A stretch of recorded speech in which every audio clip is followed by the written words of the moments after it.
Oh mes chers compatriotes, comment allez-vous? Bienvenue sur ma chaîne et bien retour parmi nous. Pour ceux qui me découvrent, je suis Nicolas, fondateur de l'organisation Jésuitisme, qui a vu le jour il y a maintenant plus de 5 ans, mais qui, malheureusement, le projet de la création de l'organisation s'est abouti il y a moins de 3 mois.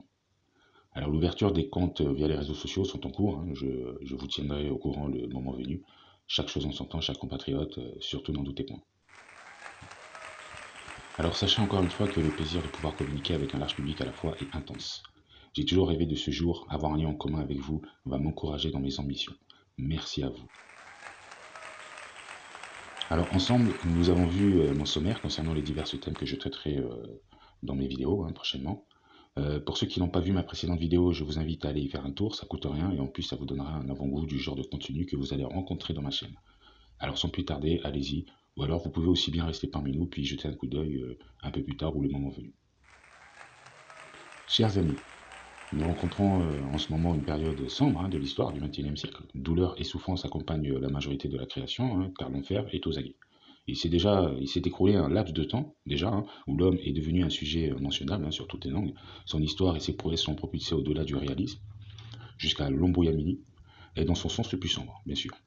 Chers amis, avant de continuer, j'aimerais vous faire part d'un détail me concernant. Alors, il faut savoir que pendant toute ma jeunesse, j'ai été l'un de ces enfants absorbés par les pensées, perdus dans les nuages, comme on dit. J'étais franchement incapable d'y mettre un terme. En plus de ma timidité, j'avais pour défaut d'être le dernier. Donc, ma timidité, si vous voulez, est due, ou plutôt était due à mon égoïsme. Donc, cette envie de m'absenter de la réalité, des gens, c'était tellement si fort que j'en dépendais. Mais aujourd'hui, je sais maintenant que c'est une arme de fer, un don, si puis-je dire, et je compte bien en profiter. Alors, sachez que l'absence d'image de ma vidéo est nécessaire pour tous, ça nous facilitera la compréhension. À partir de maintenant, projetez-vous dans ce qu'est la réalité, prenez exemple de la méthode de méditation médiévale.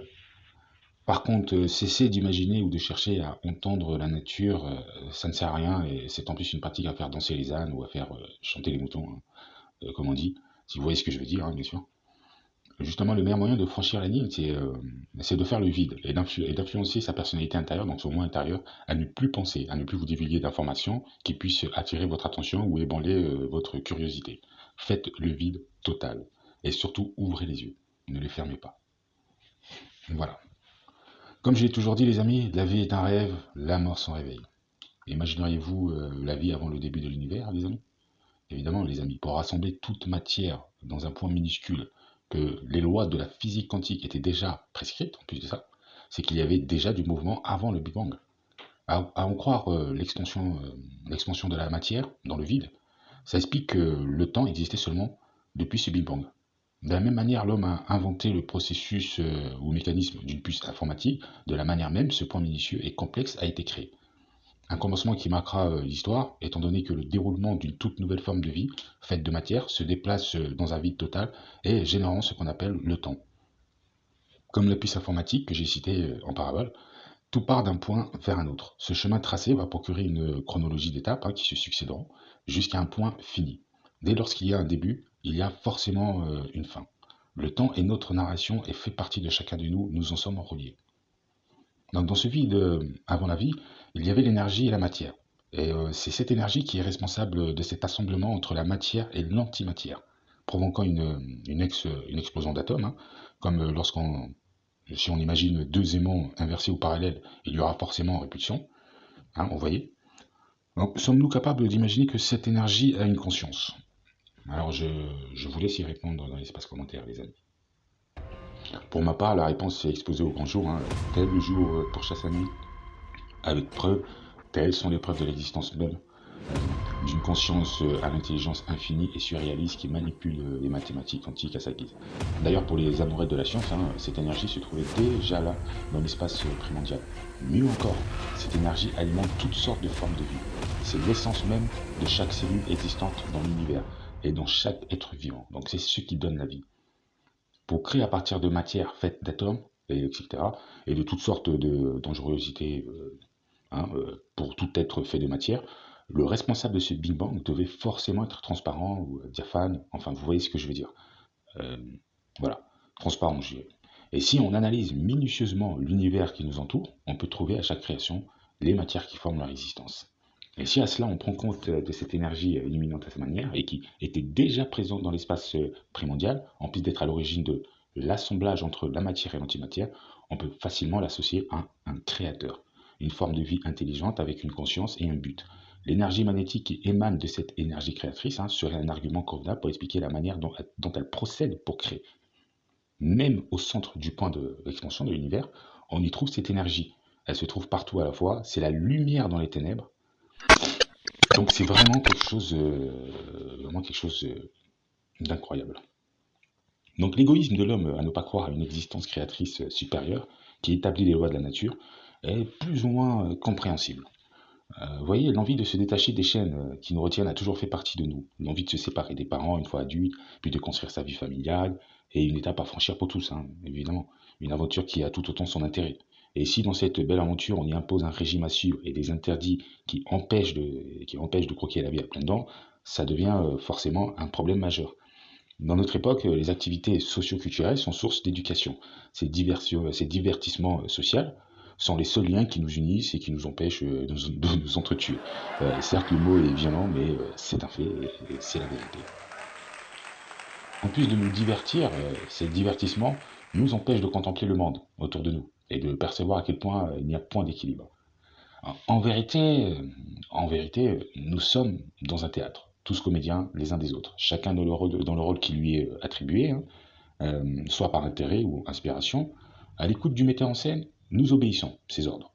Nous enchaînons scène sur scène, et ça, même si les textes ou l'histoire sont d'une laideur incontestée, excusez-moi, ou que l'histoire s'oppose à notre orientation idéologique.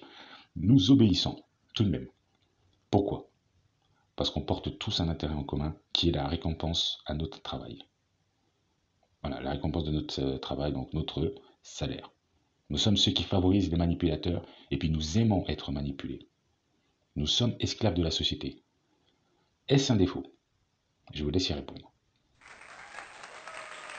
Donc voilà, c'est vraiment des choses à prendre en compte, les amis. Donc on va continuer. Donc, chers amis, il faut savoir, la vie de chaque être vivant est sacrée. Cette planète est la seule que nous connaissons à ce jour qui puisse nous abriter, pour le moment, et nous préserver, disons, des, euh, des dangerosités qui viennent, si vous voulez, qui sont étrangères en fait à la planète, quoi, si vous voulez. Donc c'est ça, c'est vraiment la planète cette planète est vraiment celle qui nous protège de tout ça. Et, et du coup, comment dire, cette planète, comme je vous dis, c'est la seule que nous connaissons à ce jour, qui puisse nous abriter. Donc elle nous aide aussi à vivre normalement avec son atmosphère respirable. Et si à cela on empêche un être unique dans sa personnalité, dans son caractère, dans son identité, dans son histoire, d'avoir l'honneur ou le privilège de profiter de cette vie présente, à quoi sert alors notre humanisme? À quoi sert-il?